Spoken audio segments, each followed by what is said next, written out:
To install a multimedia CD, follow the given steps. Step 1.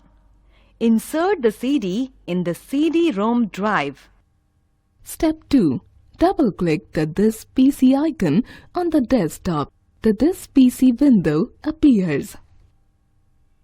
Step 3. Right-click the CD icon and select the Open option. Step 4. Now, double-click the Setup icon in the CD contents. Complete the installation of software by following the instructions.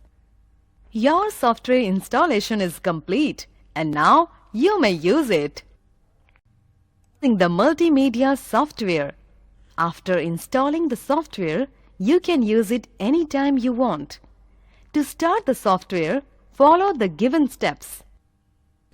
Step 1. Click Start button. Step 2. Click All Programs. Step 3. Click Microsoft Encarta. Step 4. Click Encarta Kids 2009.